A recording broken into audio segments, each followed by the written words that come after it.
Okay, we'll be finding the domain of root functions. Now, when we say root functions, we're basically saying it's a function that has a square root. Now, anything inside of a square root has to be either positive or zero, because we can't take the square root of negative numbers without it becoming imaginary. So whatever's underneath here, whatever's underneath the root, that thing has to be bigger than zero or at least equal to zero. So whatever makes this number right here underneath here greater than zero or equal to zero finds the domain. Oops, should be an S. Alright, so that's our mission, to find the domain of whatever's underneath these roots.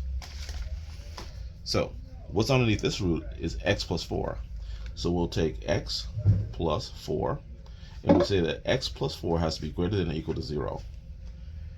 And so if x plus 4 has to be greater than or equal to 0, if I solve for x by subtracting 4 from both sides, I will find that x has to be greater than or equal to negative 4 for this to be the domain. Now, what does x greater than or equal to negative 4 looks like? It's a solid circle on 4, and greater than or equal to goes to the right. Okay, and this can also be written as bracket 4 comma positive infinity parentheses. Okay, let's find the domain of the next one.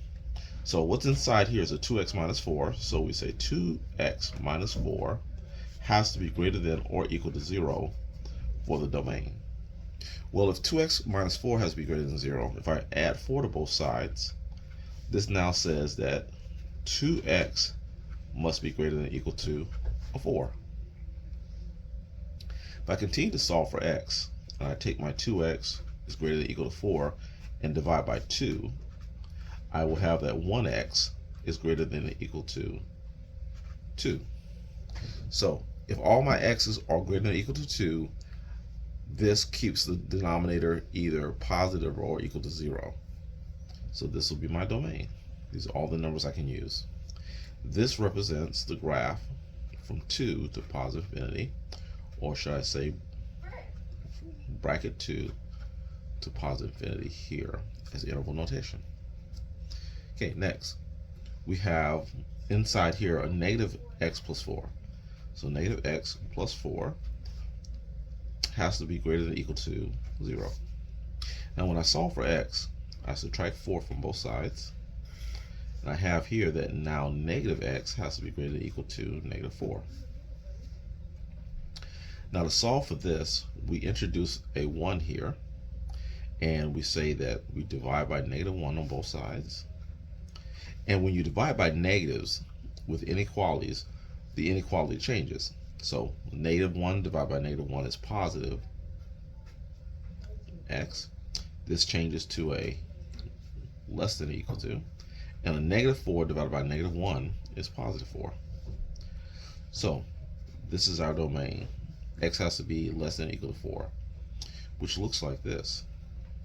It's a closed circle on 4 going to the left, which is negative infinity to 4 bracket.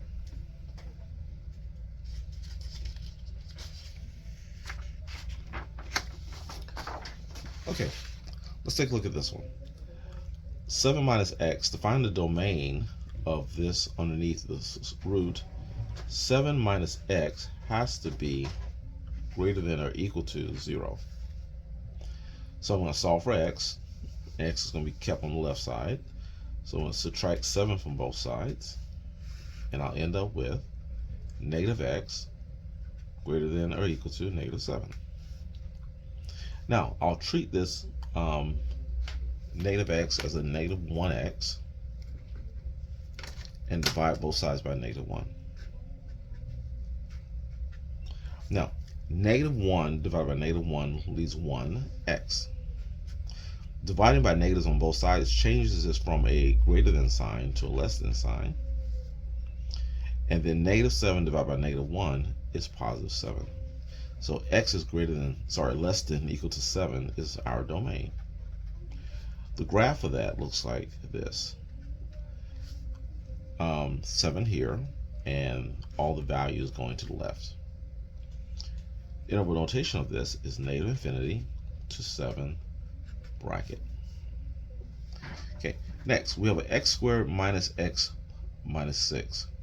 So the question is, when does x squared minus x minus 6, when is that greater than or equal to 0? Well, to find that, we're going to have to factor this into two binomials. And this will be x times x, that's for x squared. And for 6, I want to try 3 times 2. So in the middle, we're going to get 3x.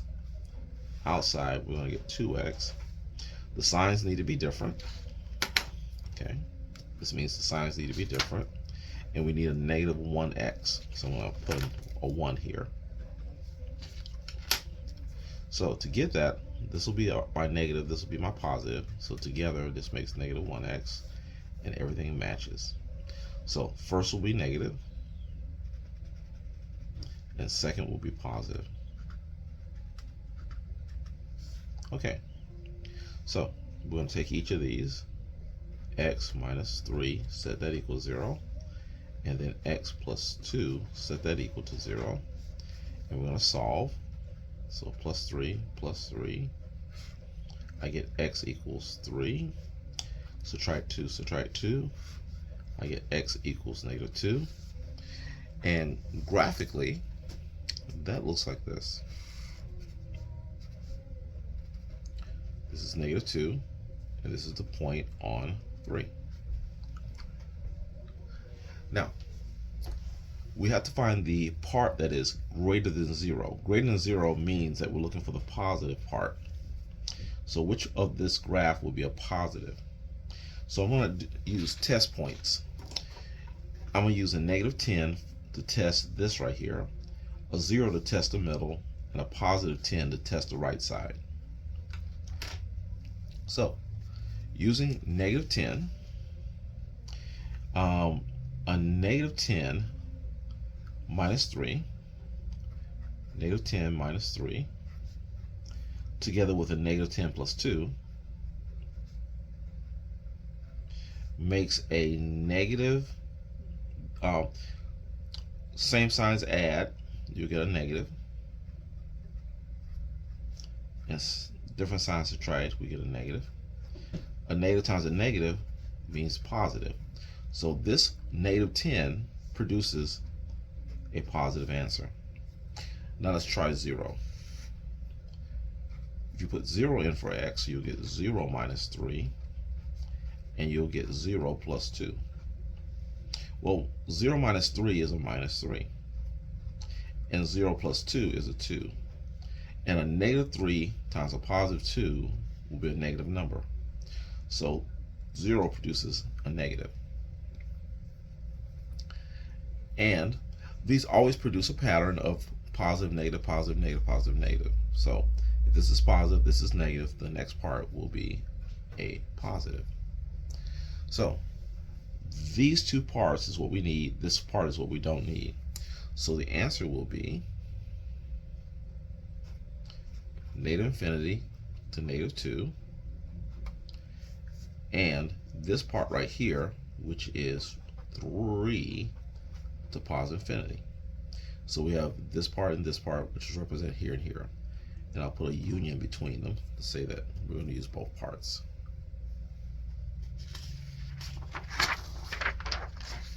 Okay, once again, we want to take the x squared minus 7x plus 6, and we want that to be greater than or equal to 0, or positive, or 0. So let's look for 0 first. So we're going to take this and factor it. So x squared will be x times x. 6, I'm going to use 6 times 1. So 6 times 1. This will make 6x. This will make 1x. And what we're looking for, we need same signs to get a negative 7x. Well, same signs would be negative and negative, and that will give us negative 7x. So it means negative here and negative here. So what we have is an x minus 6 equals 0 and an x minus 1 equals 0. So when we solve for x, we'll get x equals 6 here. And when we solve for x over here, we'll get x equals 1 there. Let's put that on the number line. Here's 1 and here's 6. Now let's begin to test these areas. There's 3 areas here. We can use -10 for this area. For this area right here, we can use 3. And for this area, we can use 10. So I'm going to go backwards. I'm going to use the 10 first and see if that's positive or negative. So putting 10 in here gives us 10 minus 6, and then gives us 10 minus 1. Well, 10 minus 6, that's a 4. 10 minus 1, that's a 9. Positive 4 times positive 9 will equal positive.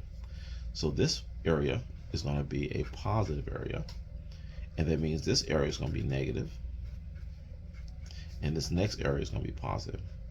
So these 2 areas is what we need.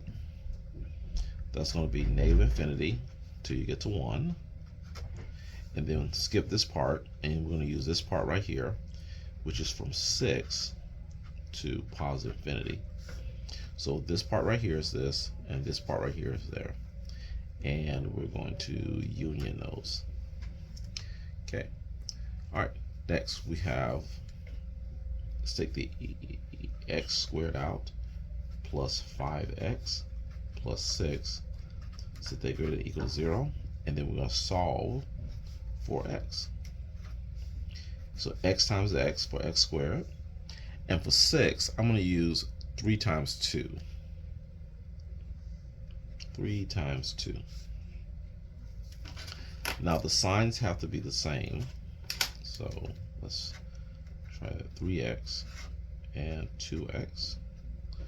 Same signs, I would say positive and positive, and that does make positive 5x. That matches. And so positive goes here, positive goes there. So x plus 3 equals 0, x plus 2 equals 0. Subtract 3 from both sides, and we'll get x equals -3. Subtract 2 from both sides, and we'll get x equals -2. And when I put those on the number line, the -3 will go here, and the -2 will go there. And for a test point, I'm going to use, let's see, we have lots of test points. I can use -10 over here. In the middle is a little harder. It'll have to be something like a -2.5 to get in between here. Over here I can use 10. So the easiest one to use is 10. So it'll be 10 plus 3 from right here, and 10 plus 2 from this part right here. And this will be 13 times 12, which is positive. So that means this is going to be positive, next is going to be negative, and next is going to be positive. So our solutions will be this portion, which is -infinity to -3 bracket, and this portion right here, which is from -2 to positive infinity, and then we'll join them using a little union here.